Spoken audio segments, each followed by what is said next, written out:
শিব পার্বতীর কথোপকথন। সনাতন ধর্মে শিব পরাশক্তির প্রতীক এবং পার্বতী বা দেবী শক্তি বৈখরী শক্তির। সহজ করে বললে শিব এমনই এক সত্য যার প্রকাশ নেই। বৈখরী শক্তি সেই সত্যের প্রকাশ ঘটান।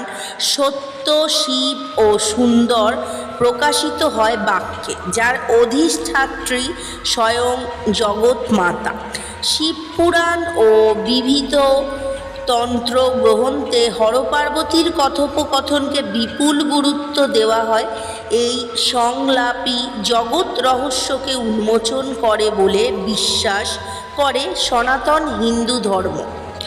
এমনই এক সংলাপ থেকে জানা যাচ্ছে, একদা পার্বতী শিবকে মানব চরিত্র সম্পর্কে কিছু প্রশ্ন করেন এবং শিব সেগুলির যথাযথ উত্তর দেন। এই প্রশ্নোত্তরগুলিকে মানব জীবনের গোপন সত্য বলে অভিহিত করে বিবিধ শৈবাগম। সেই প্রশ্নোত্তর থেকে প্রাপ্ত 5টি সত্যের কথা।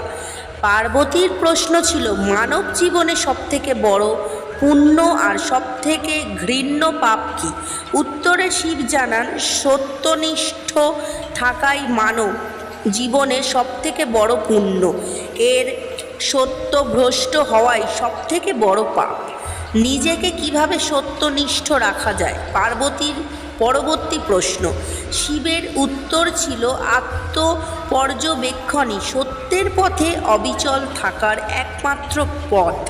নিজের উপলব্ধি মানুষের অন্তরে ঔচিত্য অনৈচিত্য বোধ জাগায়। প্রসঙ্গক্রমে শিব জানান যে সব বাক্য, কর্ম, চিন্তা মনে পাপ চিন্তার উন্মেষ ঘটায়। তা থেকে দূরে থাকাই সত্যনিষ্ঠার জন্ম দেয়।